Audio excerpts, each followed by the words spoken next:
The Reddit gets deep. The one thing you never want to do as an athlete is type your name in Reddit. Nothing good. Yeah. Nothing good can come from No. it. Yeah, this is our jam.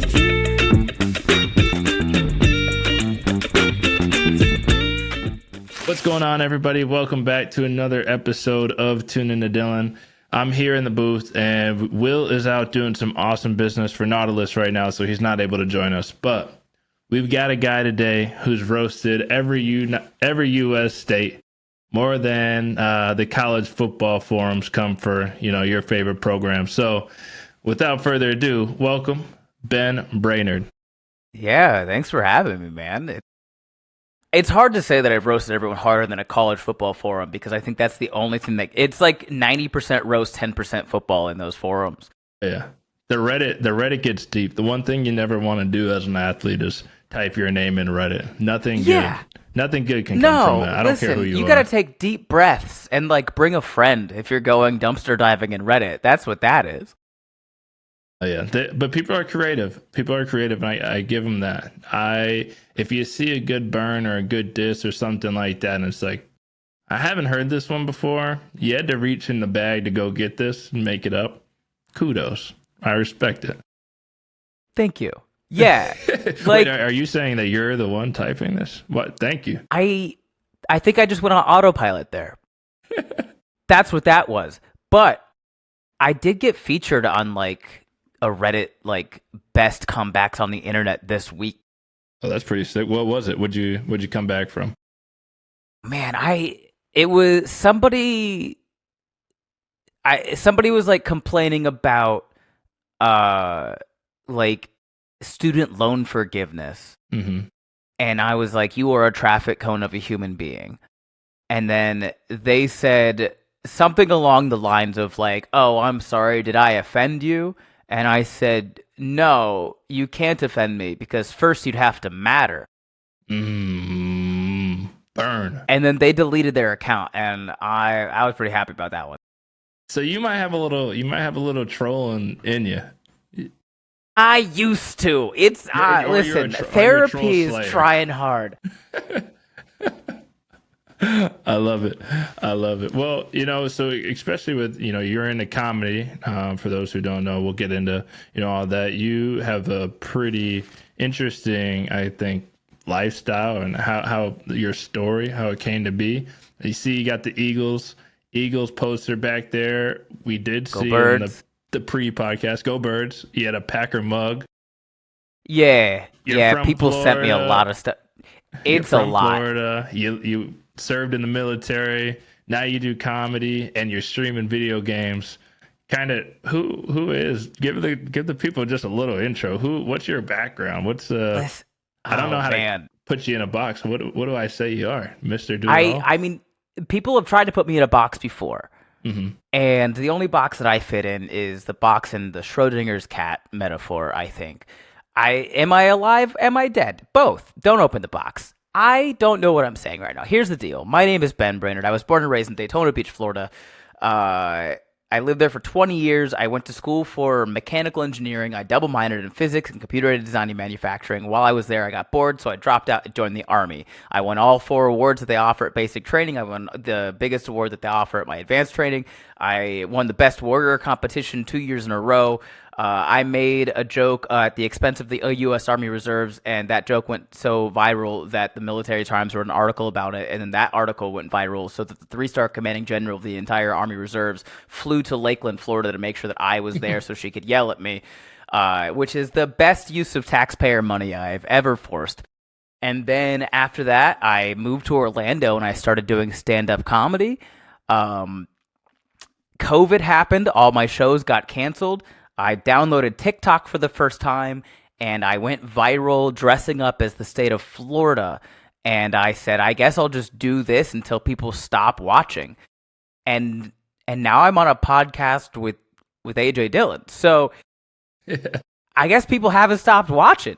Yeah, no, definitely not. I mean, I've watched a lot of your clips. They've come up through the feed. I've seen the YouTube special. Me and my wife, if we were having a lazy night or something like that, ordering in food, my favorite thing to do is put on a stand-up comedy or something like that.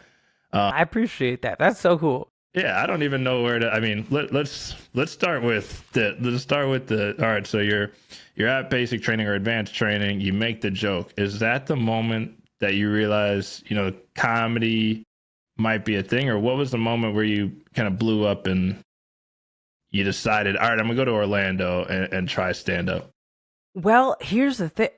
When I was in college, Mm-hmm. I saw a flyer just on the street that was like it was a free improv show every Tuesday. And so I went, and after I saw like the second show, I just walked up and I asked the guy after the show. I was like, "Hey, how do I do this? Like, how do I get involved?" And he was like, "Just show up. It's Daytona Beach, Florida, dog. We don't have credentials here. Just show up an hour before the show and be fun." He sent me a link. It was a 14-part YouTube series, Wayne Brady Teaches Improv. And that was my training. That was my formal training. Yeah, no was resume. Wayne Brady Teaches Improv on YouTube in 14 parts. And I did improv with them for like 2 years. And when I moved to Orlando, I fully intended on going active duty with the military at that point. I had filled out my paperwork. I was just waiting for them to return it. But they did the classic military thing of taking 8 months to do one piece of paperwork that got lost 4 times along the way. And by the time the paperwork came back, I had started stand up. I tried to do improv in Orlando, but they were like a bit more like, you have to take this class. You have to spend $600 and take a 6-week class. And I was like, I want to do it for fun. And they were like, we don't do this for fun. Yeah.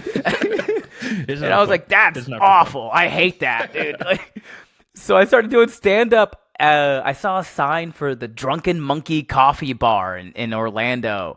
And they were like, comedy show, Friday, Saturday. I went. It was open mic comedy. Somebody was bad enough. And I went, I think I could do that. I was wrong. Yeah. I was not funny at all. Like, I think I went out every single night for like a full month before I wrote a joke that anybody even giggled at. Laughed at, yeah. Yeah. Hey, I'll but tell that you was what. a decade ago. So I've known you. We've been talking for all of 10 minutes. I like your mindset. You've seen 2 flyers and they've changed your life completely. No one's ever pointed that out before. Oh my God. You just said you saw 2 posters and that was your life's route. I've never critically analyzed that. I am so moved by a poster in the wild. Hey, great graphic designers. I'll make sure we put up some Tune Into Dillon posters down in Orlando. Yeah, find a local coffee shop that sells wonderful muffins and put just a piece of paper on a tack board in there, and I'll show up, apparently. Hey, Lucas, our producer, listen in on that. That's our new marketing plan. Mm-hmm. Local coffee shops, dude. That is awesome, I don't know dude. if you've been in Philly long enough to find your favorite Philly cheesesteak yet. Okay. We did. We actually had Scott. We had Scott from Shay's Steaks on a couple weeks back, and so I did get some flack from, obviously everybody has their own opinion on the cheesesteaks, of course, but welcome to I the liked Northeast. it because never. It's a good episode, but you can do like a Wagyu cheesesteak there, and so some people were saying, well, that doesn't count. I don't know. So maybe if it doesn't count, then I might have to look for one other. But are you in Philly? I'm in Philly. Is it a hoagie? It's a hoagie. Is there cheese? They got the Cooper Sharp on there. Yeah, you're good. You're good. My favorite, and I feel embarrassed saying this out loud sometimes, but I just keep on saying it. In Reading Terminal Market, near one of the front doors, there's usually a guy out there trying to like peddle CDs across the street from this door. Carmen's, I believe, is the name of it. Okay. You can get cream cheese on your Philly.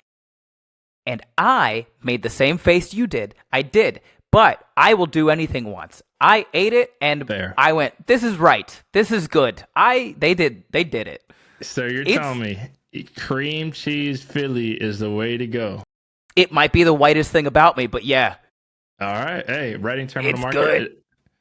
I'm going to check it out. I've been over there. Me and my wife were big foodies, so When we were out there for OTAs, we went to Reading Terminal Market. We bought the little guy. We were, grabbing some food here, there, some euros. So, all right, Carmen's it is. You heard it here first. Cream cheese steak. It's just still cheese. It feels wrong, but I don't want to be right. I try it. I won't knock it till I try it. We do have a lot of Philly people who are listening to this, so we might have some comment, but they got to try it first. They would be more upset if I said Angelo's. Yes, that's fair. So one or the other. That's fair. The fact that I know that, they're gonna be like, nah, he's fine. Yeah, you're a true Eagles fan. So how did that start? If being from Florida, give us, and you know what you're talking about too. You know the cheesesteaks. You got your own take, but that's a wild one. But where did the Eagles fandom start? From my dad, technically. I thought it was gonna be another poster. Sorry. Oh God, I wish it was. That would be, honestly, me finding a poster makes way more sense than this. My dad is from Buffalo, New York. Okay. But I was born right after the Bills went to 4 straight Super Bowls and came back empty-handed. And so he was boycotting the Bills for what they did to him. And at the time, when I was like 6 years old, he was a big baseball guy. My dad got a full ride to pitch for the University of South Carolina. Okay. He was a big baseball guy, big Yankees fan. When I was like 6 years old, before I fully understood like sports and rivalries and like the true depth of all of that stuff, he was like, we're a baseball family. These are the Yankees. And at 6, I was like, wouldn't it be fun if somebody else in this house was like rooting for the other team, so no matter what, one of us wins? And so I, at 6 years old, was like, go Red Sox. And he did not speak to me for 3 days, which is fair.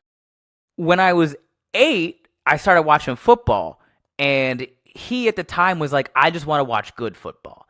Mm-hmm.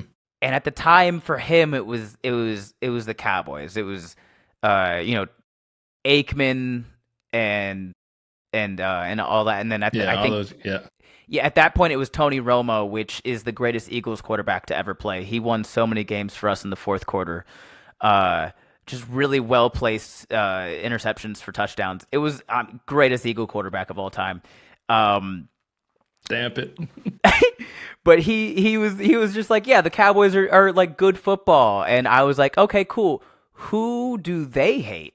And he was like, the Boston Red Sox. And I was like, no, we already have that one on the list. I got to add another one.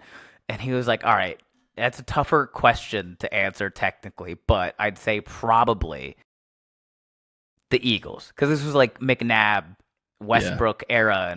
And so he was like, probably the Eagles. And I was like, okay, cool. Go Birds. And Go Birds. I asked no further questions. I was like, never been there, don't have family from there, go Birds. And it's been like that for 21 years. I love that. Hey, you made up your mind, you stick with it. I've told this story to a lot of people, and I've told this story on stage in Philly, and it's the most respect I've ever gotten from people in Philly to be like, oh, you're a fan of us because you hated somebody else? Absolutely. Welcome and to you the also team. Hate the team that we hate? Perfect. Mm-hmm. We embrace you. Absolutely. Yeah. You're a lifer then. You're good. I know you're good in Philly. Mm-hmm. Yeah. I'll fight for them and they'll fight, you know? Yeah. They'll fight. End of sentence. Yes. Oh, you got an upcoming show in Philadelphia. Have you been you've done some shows out there in the past, I'd assume? Yeah. On the 23rd. The 23rd of July at the Helium. Yep. I think this will be my 4th or 5th year in a row nice. At the Helium in Philly there. I've been there a couple times. It's a good spot. It's a great club. I love that club. I almost got in trouble in that club during my meet and greet. And this is a story that I've never said out loud to anyone other than my tour partner who just heard it happen. Sometimes I speak before I think, and I grew up in Daytona Beach, which if you don't know much about Daytona Beach, like the first thing people think is always the speedway, Yep. which is fine. But the part of Daytona Beach that people don't think about is the fact, like, Vince Carter is from Daytona Beach, right? Like, Daytona is very black. Yeah. Bethune-Cookman in HBCU has the best wings I've ever had in my life. There's a place called Bethune Grill. If you're ever in the area, go check out Bethune Grill. I grew up around a lot of black people. And when I when I went to like the Midwest and other places, and I was like, I made this joke on Facebook one time and people got mad at me, but I was right. The Midwest is what happens when you take all the black people out of the South. You get the Midwest is what happens when white people appropriate Southern culture. That's what that is. That is hilarious. And I was in Philly, and there was clearly this guy who came in from like Fishtown or something, just a suburb nearby. And he was like, "Oh, how long you in Philly?" And I was like, "I just got a few days." And he was like, "All right, well, be careful if you're staying in downtown." And I went, "Oh no, black people!" And I said it just like that. And he went, "What?" He did not know what I meant. And the security guard there died. He fell out. And I went, "Oh no, did I say that out loud?" And he was like, "Yeah, you can't just say that out loud, dude." That one's fair though. That's great comedic timing right there. That is funny. Yeah. It makes it even better that he didn't get it. It makes it a lot better. I mean, a lot of that stuff, people will say that just absent-mindedly, and I've a couple times I'll say, if it's like a friend and they just say it, whatever, I'll be like, "Oh, are you afraid of black people?" And they'll go, "What?" And I'm like, "That's why you said that. That's why you said be safe." Mm-hmm. Yeah, you might not know that, but that's the connection that was made. So you gotta look inward, you know? Yeah, that is funny. So speaking of, obviously stuff that goes over people's heads, or when you started, you said it took about a year or two before you really started getting good jokes that people are laughing at. What would you say is the comedy version of getting booed at Lincoln, at the Link? Man. The comedy version of getting booed at the Link. Dead silent. Boo me is better because at the very least, I know you were listening and you are strong enough in your convictions to have an opinion. Yep. Dead silence tells me you feel bad for me. Like, dead silence goes, "Ooh, like, yeah." You have to be very comfortable in silence if you want to be good at stand-up comedy. That's fair. And I would rather someone rush the stage and fight me because at the least I could go out a champion in something, you know? Mm-hmm. Yeah, no, that's fair. I didn't think about that. I was definitely like, "Oh, boo," in a big crowd or something like that. But yeah, just people just staring at you like, yeah. The worst interaction I've had, though, early on in my career, I was doing a show in, it's out west, middle of nowhere, Homosassa, Florida. That's what it was. Yeah. The Crystal River Saloon, which is just like a big aluminum airplane hangar, which is not good for a comedy. It's all echoey and loud and empty. And it's a biker bar in just the middle of nowhere, Florida. And the wall decor is just like doors that had fallen off of NASCARs. Okay. Ceiling to floor. Yeah. And every week they had a comedy show. Immediately following the comedy show, they would have a cover band. It would be like Tom Petty and the Heart Singers or something like that. It was Jimmy Buffet. It was a cover band of like just white Riviera proportions. And I was there. I was hosting the show, and the band usually gets there before the comedy show to do soundtrack. This week, they got there late. they weren't able to do sound check before the show. So what they decided to do was sound check during the comedy show. While I'm on stage, they're just plugging and chugging and just going. And I have to just like try to do my jokes in between all of this stuff. Yeah, it's a terrible, terrible setup. And like my job as the host is to make sure that the other people on the show have the best opportunity to succeed. So at that point, I'm like, I have to stay up here during this whole sound check no matter what. They're like unplugging my microphone. I'm like narrating what they're doing on stage just to keep it entertaining. They eventually stop. I do one more joke. I get off the stage. Some old dude waves me over. I walk up to say, "What's up?" He just blows smoke in my face and laughs. And then his wife grabs me, pulls me in and goes, "Oh, he didn't mean nothing by it." And then gives me a big old kiss on the cheek and smacks my butt and says, "You're great." And I was like, I don't know what's happening out here, but I want to go home. Yeah, no, I would never go back to that spot. And I never did. No. They don't do comedy there anymore, and I cheered. We had a celebration. Yeah, that is funny. Well, speaking of, let's get into some funny stuff. I got some good stuff. You know, I was sitting there. I'm like, this would be a funny question because I do always wonder this, especially with comedians. I don't know if you know Charlie Barons or have heard of him. He's a Midwest guy. He was I think he was our first guest ever on the pod a couple of years back. That's awesome. So a good friend of mine. And so I always ask, like, how do you deal with people who think they're funnier than you? Like at the comedy club, you always got a guy or somebody who's like, trying to go back and forth. How do you deal with that? What's your go-to? Oh, I have the capacity to be really mean. Mm-hmm. You need it. I know that about me. I think maybe it's an East Coast thing. Yeah. I've been working on it in therapy. If it's just a show where I'm up there just messing around, I'll go back and forth with them.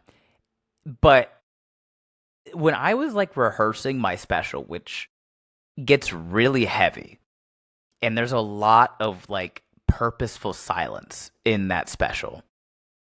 I was doing a show, I think in Milwaukee, Wisconsin, actually. And I get to a part of the show where it gets really heavy. And I think the question that I asked as part of the bit was like, what do you think my brain has told me is coming next? And it's a very heavy moment, and I like to just let the silence linger for like several full seconds. Yeah. And there was a guy on the side that just yelled out, "Premature balding," and nobody laughed. And I made him sit in that silence. I turned and I immediately went, "Do you think that was a good idea? Look around. Feel it. I want you to sit in your mistake." And then I just stared at him and I said nothing for like 3 full seconds. And then that man cried. That's diabolical. You didn't even... Yeah. That's tough. Sitting in silence. I have many examples of times where people said something and I was like funny in response and trying to shut them down. Sometimes you have time. That day, you did. I did not. I did not have the time that day. That guy messaged me afterward on Instagram, and he was like, "I'm so sorry. Yeah, I misread, and and I was like, bro, you're good. Just like, don't do it again, kind of thing. Yeah, just like the fact that you were self-aware. Yeah, let it be a lesson learned. But that was probably the meanest thing that I've ever done to somebody. So you're a little petty, and there's nothing wrong with it. I am too. Do you have? I do for sure. Do you have like a hill, like a petty hill that you'll die on? Like one of mine, like I'm a big, like I like to grill and steaks and stuff. So like one of mine is if somebody puts like ketchup on steak, you should have to pay double. Yeah. Or like like people who stand up at the end of the movies and clap, the airplane clappers, like that stuff. Those are my things. Like those are my pet. I can't. Do you have one of those? I feel like you definitely do. I have to. I think probably one of my petty things is more of a recent development because of like all the state stuff that I do and all the travel within the United States that I've done. I think I get really petty about people who think they have to go to Europe to do cool things. Yes. My this is a conversation that I've had with my roommate's girlfriend a few times. Not to put her on blast, she went to college in England, so like she has like she's like, oh, I want to go revisit like some of the stuff and I'm like, that's great, but I still have to fight her. I was like, what do you want to do? And she's like, oh, I want to go to Italy. I'm like, okay, go to North Jersey. Yeah. Do you want to go to Italy that smells a little bit nicer and has better food? Go to North Jersey. You know why it has better food? Because they had to make it good so that people would eat it. In Italy, they just have the food there. That's known as pasta, and if you change that recipe, she'll murder you. Yeah. But we're a little different in America. It's gotta taste good, and it's gotta clog the arteries a little bit. We'll put that sugar in there. Oh yeah. People that are like, oh, I want to go to France. Up the salt. No, you don't. Yeah. I don't want my food to make me live longer. I'm good. I'm good. I'm on the happy foods diet, dog. I'll eat what makes me happy, and that's what I need. Because whether it's cream cheese on a cheesesteak, doesn't matter. Yeah, absolutely. People are like, "Oh, I want to go to France." No, you don't. My favorite. You want to go to New Orleans? Yeah, my favorite thing is: have you been to Disney? You been to Epcot? Ever? Yeah. No, I mean, you lived in Orlando for 5 years. I gotta go to. It's right there. You want to go to Morocco? You want to go to Japan? It's right there. The wildest part about that is like they hired people from like specifically they hired decorators, architects, and designers from all of the countries, and then they modeled They're up until like 2010. The Morocco Pavilion was technically and legally part of Morocco. Really? Yeah. The tourism department of Morocco ran the Morocco Pavilion. It was within Disney World. But you learn something new every day. I did not. Yeah. That is a fun fact. It's a wild. I'm like, if you want to experience different culture, go meet a Cajun. Yeah. You know, like if you've been to nowhere else in the world can teach you that like a good cheese curd is supposed to squeak. Mm-hmm. But Wisconsin can teach you that. Yeah. You know? You do have a lot of different cultures just right here. I mean, you're the States guy. You're the States guy. You know it. Yeah. I mean, Rhode Island is so small, but they have so much of their own little culture. You were a Boston College guy, right? Yeah. BC. Did you ever go Eagles? Yeah, go Eagles again. Go Birds. Did you ever pass by the Big Blue Bug driving through Rhode Island? Yeah. Going to Providence? Yeah. Nibbles Woodaway is his name, which, by the way, is a great name for a termite. Yeah. But, like, you meet someone from Rhode Island and you go, oh, Nibbles Woodaway. They'll be like... What's that? No. They'll be like, you know. They'll be like, you know about Nibbles Woodaway? And immediate bonding. But you go to, like, the middle of Tennessee and you're like, Nibbles Woodaway? They're going to be like, I don't know what you're saying to me. But if you go to Nashville and you say Demumbrium, they'll be like, you pronounced that right. You're one of us. There's so many. You have the most vast understanding of states of anyone I've ever known, because I'm from Connecticut, went to Boston College. I've seen the Blue Bug, but I didn't know he had a name. Yeah, I didn't know he had a name. It's my fun little party trick. I like to ask people where they're from, and then I see how long I can talk to them. Just keep putting the facts out. And make them think that I'm also from there. Yeah, like if you were like, oh, I'm from Connecticut, I'd be like, okay, so you're like a nutmegger, which, that's the Connecticut demonym. People don't know that. Are you a big conspiracy theorist? I feel like that follows along the same. Yeah. Okay. I love the cryptozoology. I got a Mothman hat from West Virginia. Yeah. They do a Mothman festival in West Virginia every year. Point Pleasant, West Virginia. They serve pancakes in the shape of Mothman. It's a wonderful time. There's also a Frozen Dead Guy festival every year in Denver. Have you been? No, not yet, but I keep getting invited. I really want to go. What are your? Mine is not. I guess mine is just like I don't even know if it's conspiracy or more just like I'm just unsure of them. But like mattress stores, like I feel they're all like fronts. They gotta be a money laundering. They're all fronts. There's just so many of them. Like, who's buying that many mattresses? And like who's going in person to buy them? That many. I've purchased 2 mattresses in my life. They last forever. Ever. I mean, never technically, stop being a bed. Legally, as soon as that tag comes off, you go to prison. But like, technically, if you're sleeping on it, it's a mattress. That's like, it's a Mitch Hedberg joke. He goes, "Hey man, who decided how many bedrooms were in this house? If I put a mattress in it, that's a bedroom. This bedroom got a microwave oven in it. This bedroom's over in that guy's house." It's not his best joke, but it is a joke that is just in my head all the time. Yeah. And I feel the same way about mattresses. That's not a couch. That's a mattress after 12. Oh, yeah. After midnight, that's a mattress. Hey, you leave the bar a little late, man. Everything looks like a mattress. Everything looks like a mattress. I've never left the bar late, but I have been in the military, and boy, is that the same thing. Yeah. We will sleep anywhere at any time. Man, you gotta be so. I mean, we're about to go into camp, so I was gonna say it's got to be the same thing with OTAs and all that. Camp, you get into camp, training camp, whether it's college or NFL. As soon as you're out of practice, you might have an hour before meetings. You're sleeping anyway inside your locker with your legs up, fitting this way, or on the ground, or.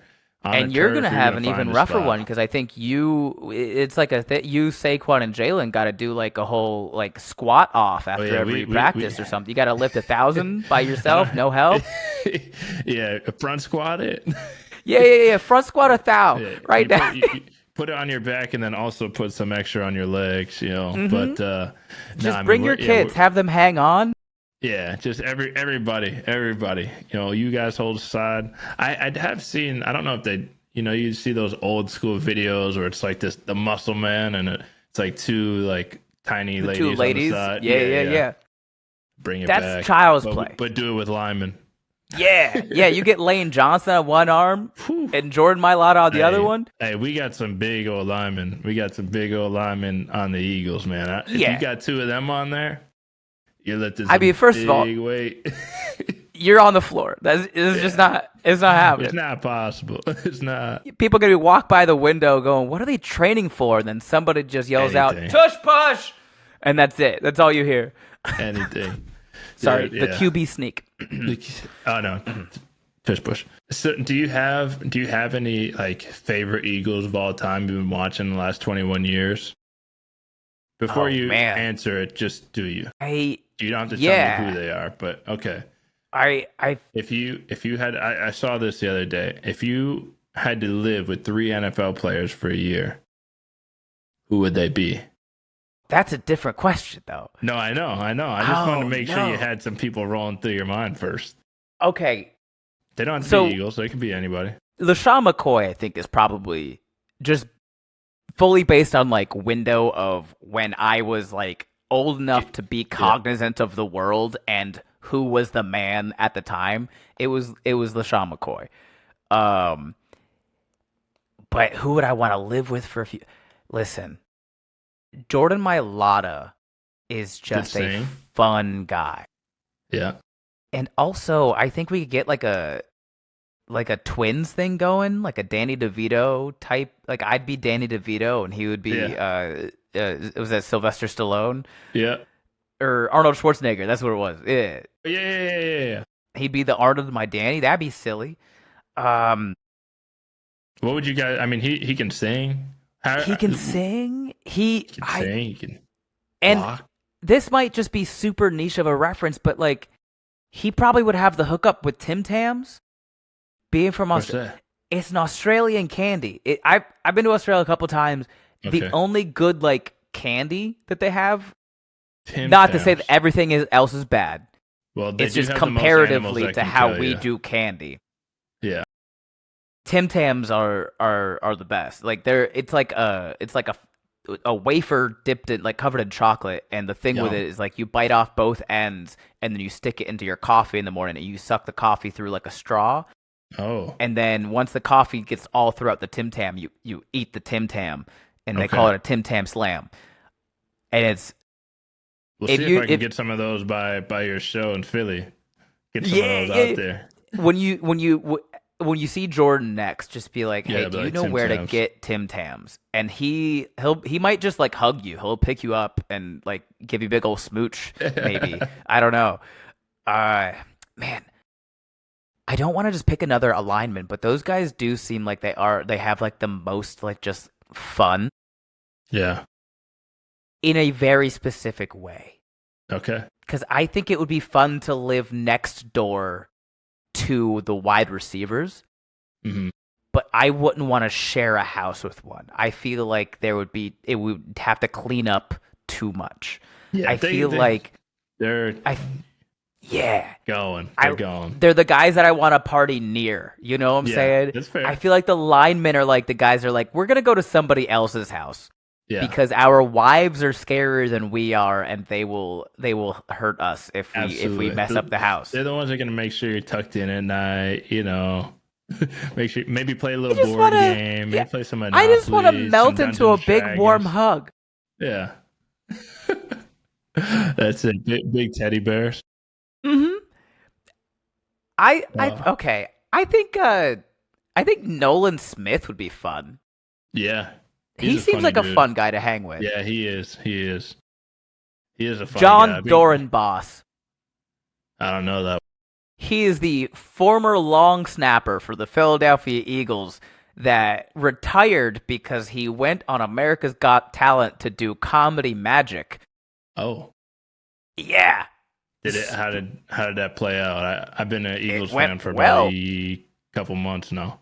It went well. I mean, Okay. I think they've had him back just to do like, you know how they bring in like the motivational speaker guys Yeah, and for stuff. sure. They've had him just come back and do just comedy magic, but it was back when like he had just played with all of those guys. Yeah. It was like John Dorenbos was long snapper for like long ball Donnie Jones. And Okay. I'm gonna have to brush up on my Eagles knowledge. I'm gonna have to go back to the archives a little bit and check it out. here's some fun Eagles history for you. We were not the first team in the league to have a black starting quarterback, but we have by far had the most starts by a black quarterback in NFL history. Yeah. Randall Cunningham, Donovan McNabb, Mike Vick, Jalen Hurts. Yeah, it was like Carson Wentz was like the one. I don't want to use the word interruption because I do own a Wentz jersey, and interruption feels like just a negative term, but like Yeah. it was black quarterback, white guy from South Dakota, black quarterback, and the funny part is that Nick Foles is the one with the statue. Yeah. Well, he had But- the catch. He had the catch, yeah. Won the ring. We have and then it goes to playoff starts and playoff wins by a black starting quarterback. We are in first by a lot as well. Number 2 is the Kansas City Chiefs because of Patrick Mahomes. Yeah. They have one playoff game started by a black quarterback, and that wasn't Patrick Not Mahomes, named and then Mahomes. like 25 by Mahomes, and there Yeah. are 26 total. Like I did a deep dive during Black History Month because it was also Super Bowl, and I was Yeah, like, yeah, I gotta for get sure. as many people Yeah, to be like, NFL, oh yeah, yeah. Eagles, yeah. Yeah. And Yeah. so I did a whole deep dive on it, and I was like, this is fascinating. I love it. Terrifying history, but like fascinating. No, dude, I wish, I want to be respectful of your time. I know we're coming up on 40 minutes, and I know you got some big plans today, but dude, we definitely got to talk again, have you back on the pod again, man. It's Absolutely. so fun, like hearing, I mean, I didn't even know which way to take the conversation. We could talk about random stuff all day. we didn't even get into the fact that I'm a semi-professional disc golf player. Well, let's talk that. So I've seen disc golf courses. You got to do it. You got to try it. It's fun. Is it frisbee? Is it not frisbee? It's legally, it's not frisbee, but it is. It's frisbees. What happens when somebody throws it bad, though, and you got to go get it out of a tree? Like, does that not happen all the time? It happens constantly. Yeah. I feel like that's would really throw my vibe off. Well, it's really hard to throw off a vibe when you're playing disc golf because the vibes are just immaculate. Nice. Like, it's at its core, the game is throwing a frisbee around a park with your buddies. Yep. What's the furthest shot you've made? Do you have any shot I've made? You're semi-professional. You gotta have a stat. Don't act like you don't know. It was outside of 30 feet because they do. I don't know where the standards came in, but there are two rings. So you have the basket, which is the goal, and then they have a ring that's 10 feet. And so if you land the disc inside that ring, they say you parked it. Got it. And then they have a secondary ring at 30 feet. And that's kind of like the expected, if you are in a tournament, you got to be able to make that putt from within 30 feet, which is way easier said than done. I've made a few from outside of it.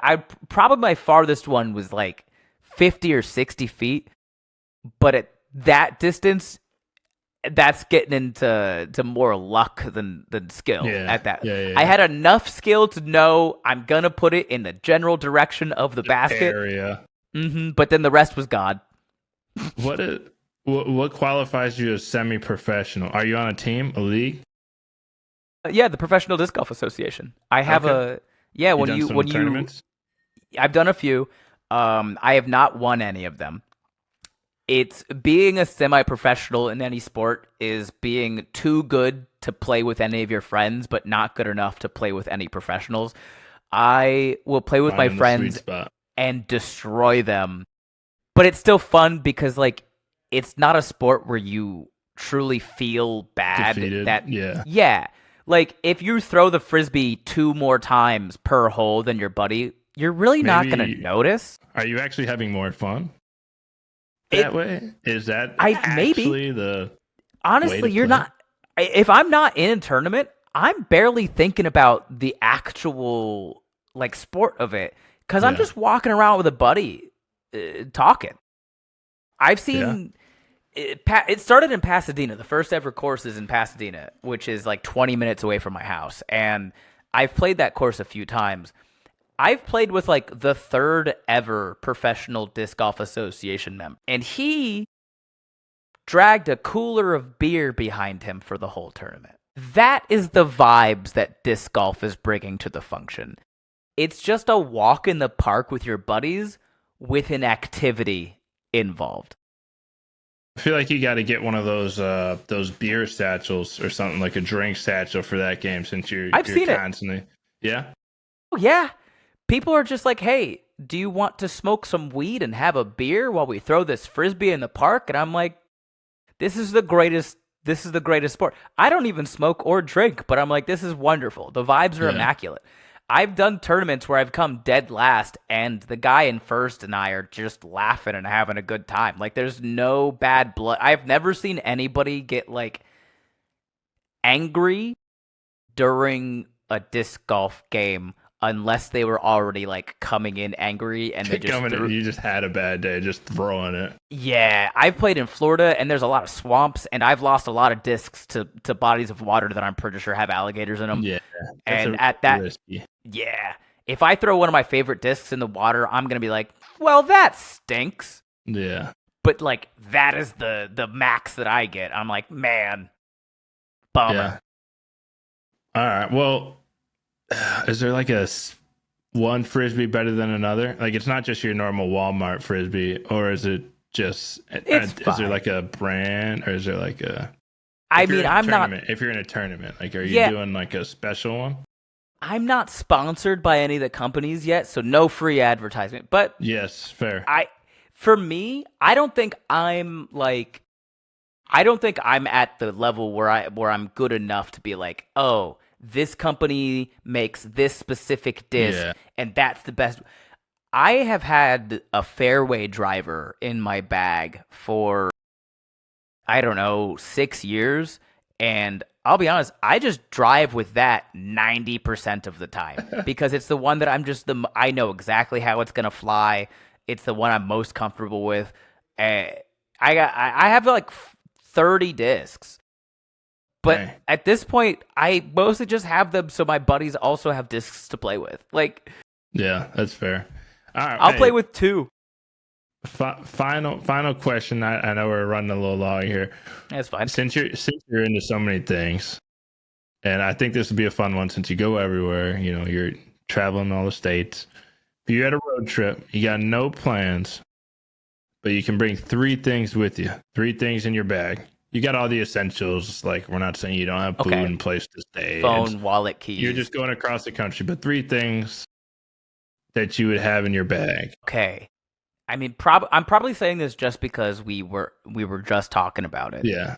But I'd probably I have like a travel bag that holds like 4 discs. Yeah, I was thinking that'd be one of them. You know, you can play some courses along the way. Yeah, absolutely. Because there's courses everywhere. There's an app for that.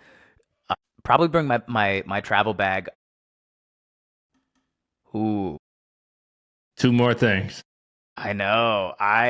Oh man. It'd be tough not being your gaming. Yeah, I got the Xbox Game Pass with the cloud gaming. I just need my laptop and a controller.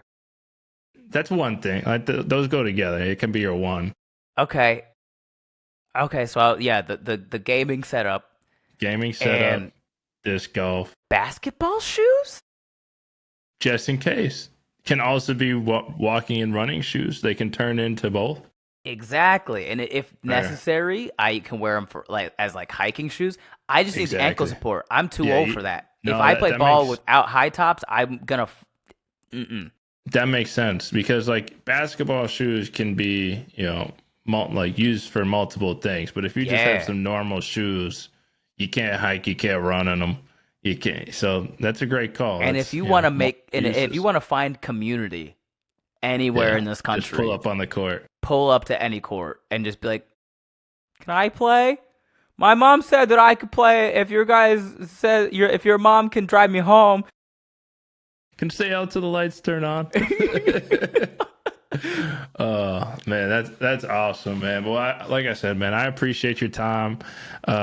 You know, what's next for you before we finish off? Do you have anything coming up? I know you have your show. Do you have any tour, any special coming out? Where can people find you? Where can they watch your streaming? So I stream Tuesdays, Dungeons and Dragons. That's another whole deep topic that we didn't even touch on. Next time. Every Tuesday I stream Dungeons and Dragons. Not on my Twitch channel, but my buddy's Twitch channel called Sir Pfeffers. If you just search up my name on Twitch, you'll find it, I'm sure. I have a stand-up special out right now called What a Mature Child. That's just out on YouTube for free. I have been brainstorming what I want to do in my next special. I don't know yet. I have a lot of things that I could go with, but I haven't fully landed. I'm still just being silly. I did 30 minutes about the Pope last time I got on stage. Yeah. My tour is coming up. We have Richmond, Philly, Baltimore. I want to say Hartford, Providence, Boston. I got a bunch of stuff in the Northeast coming up in the next couple of months. My tour dates are just on my website, which is benbrainard.com. If you Google my name, I'll pop up. If you search The States Guy on Instagram or anything, I'll pop up. Don't search the Reddit. Don't. If you're gonna dumpster dive in Reddit, bring a friend, bring a safety net. Be safe. You know, as Marshawn Lynch once said, protect your mentals, protect your bodies, and protect your chickens.